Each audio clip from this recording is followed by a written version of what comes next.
Acceleration of block on horizontal smooth surface.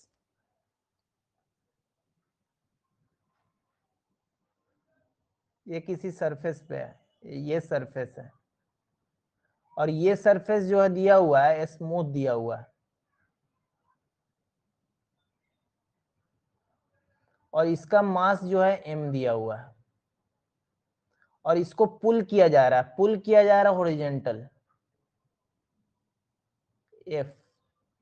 तो इसका बताना एक्सेलरेशन क्या होगा तुम्हारा। सबसे पहले इसका mg क्या हो जाएगा, देखो mg क्या होगा नीचे में आएगा। अब यहाँ पे से हम सॉल्यूशन कर रहे हैं, mg नीचे में लगेगा तो इसको एक फोर्स क्या करेगा, नॉर्मल ऊपर में लगा के इसको बैलेंस करेगा। तो ये दोनों तो एक दूसरे को बैलेंस कर दिया तो n is equal to mg। तो इस डायरेक्शन में तो फोर्स नहीं आ रहा, नहीं आ रहा, सही बात है, क्योंकि y एक्सिस में ये मूव नहीं कर रहा है, सिर्फ ये किस में मूव कर रहा है, ये y एक्सिस मान लो और ये x एक्सिस मान लो। तो y एक्सिस में तो मूव नहीं कर रहा है, सिर्फ x एक्सिस में मूव कर रहा है, तो हॉरिजॉन्टल में मूव कर रहा है।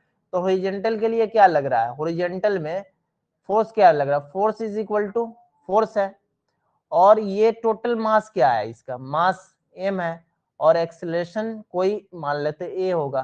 तो a ही तो निकालना है, तो a इज इक्वल टू क्या हो जाएगा, f बाई m हो जाएगा क्या, यही तो बोले थे निकालने के लिए। और वर्टिकल में क्या होगा, वर्टिकल में तो n is equal to M G है, बैलेंस है, उसमें तो मूव ही नहीं कर रहा है ये सिस्टम, ये ब्लॉक मतलब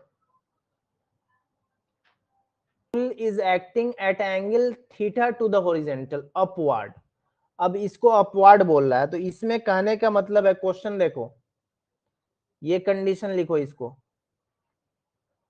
क्वेश्चन तुम्हारा क्या कह रहा है कि अपवार्ड में खींच रहा है ना, तो एक ब्लॉक यहाँ पे मान लो रखा हुआ है, एक ब्लॉक है यहाँ पे और ये भी स्मूथ है, अपवार्ड इसको खींचा जा रहा है, तो अपवार्ड ऐसे खींचा जा रहा है, अपवार्ड खींचा जा रहा है फोर्स एफ से और एंगल हॉरिजॉन्टल से क्या बना रहा है, थीटा एंगल बना रहा है।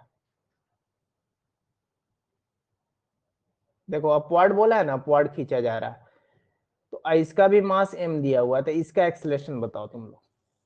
a इज इक्वल टू क्या होगा और n का वैल्यू क्या होगा, या r वैल्यू तुम लोग को लिखने का आदत है, तो r बताओ क्या होगा, n बताओ या r बताओ, वही बात है। a का वैल्यू यहाँ पे बताना है और n का वैल्यू बताना है, नॉर्मल का वैल्यू।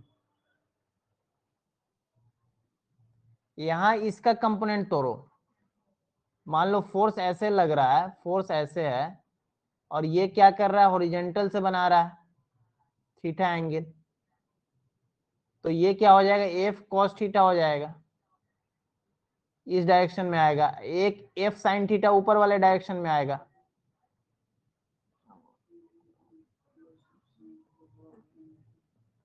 आएगा या नहीं, तो देखो यहाँ पे क्या आएगा, एफ साइन थीटा आएगा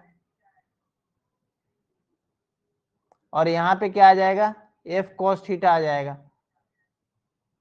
तो ये तो मूव करेगा हॉरिजॉन्टल में ही और यहाँ पे तो एक नॉर्मल लगाएगा ही, कंफर्म है नॉर्मल लगाना उसको, और एक mg तो लगाएगा ही। तो अब क्या होता है, जब ये दोनों एक दूसरे के इक्वल, तो नॉर्मल ऊपर में लगा है, अब प्लस एफ साइन थीटा लगा है, वो किसको बैलेंस करेगा, mg को बैलेंस करेगा कि नहीं। तो यहाँ से नॉर्मल का वैल्यू क्या आ जाएगा तुम्हारा, normal is equal to mg minus F sine theta हो जाएगा।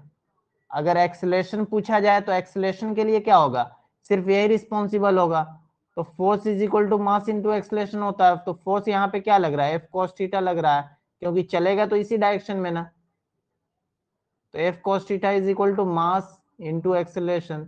तो यहाँ से तुम्हारा एक्सेलरेशन निकालना था, तो F cos theta by M हो जाएगा। तो एक आंसर तुम्हारा ये आ गया, एक आंसर ये आ जाएगा।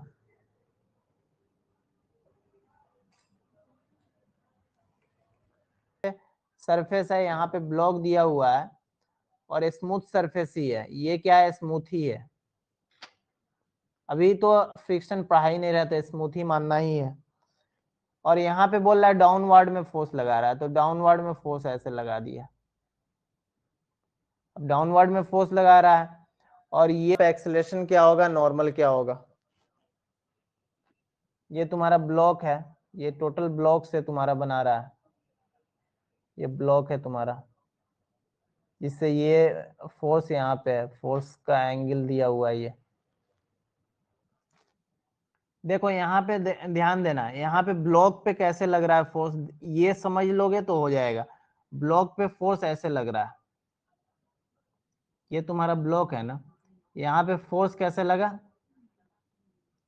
ये थीटा के साथ लग रहा है।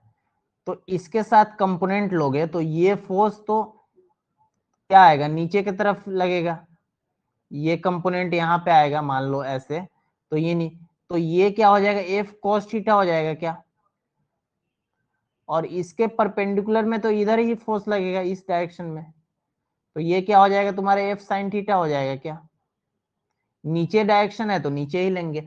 अब देखो इसको बैलेंस करेगा, mg नीचे में जाएगा और नॉर्मल ऊपर में रहेगा,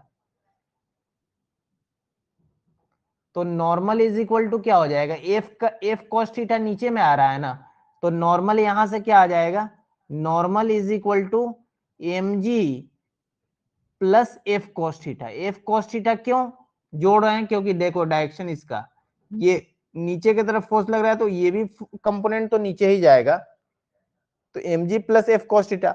अब इसको मूव क्या करा रहा है, एफ साइन थीटा मूव करा रहा है कि नहीं, तो F sine theta is equal to क्या लिख देंगे, मास इनटू एक्सेलरेशन, तो यहां से acceleration is equal to F sine theta divided by M.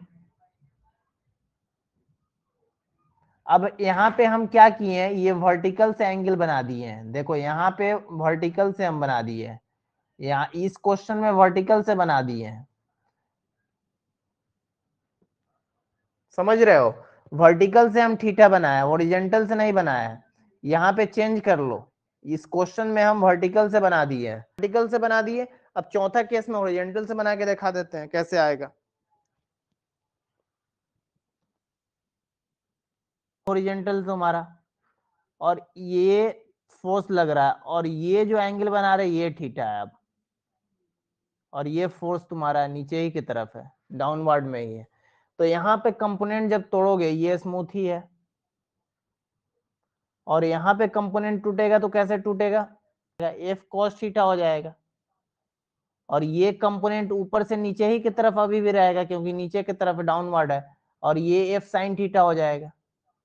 तो यहाँ पे क्या हो जाएगा, और नॉर्मल ऊपर में लगेगा, और mg तो नीचे ही में रहेगा, तो अभी नॉर्मल क्या हो जाएगा, normal is equal to mg plus F sine theta ही रह जाएगा इसमें। और कौन सा कंपोनेंट, ये कंपोनेंट हॉरिजॉन्टल में रख रहा है, तो F cos theta is equal to mass into acceleration, तो मास इनटू एक्सेलरेशन, तो a is equal to F cos theta divided by m। तो नॉर्मल का वैल्यू ये आ गया है, यहाँ पे चेंज हो गया, देख लो, साइन थीटा था यहाँ पे cos थीटा आ गया। सोचो ना, हॉरिजॉन्टल से एंगल बनाएगा तो cos थीटा हॉरिजॉन्टल कंपोनेंट तो आएगा ही, ऐसे भी सोचना है कि जिससे एंगल बनाता है उस वही ना cos थीटा आता है।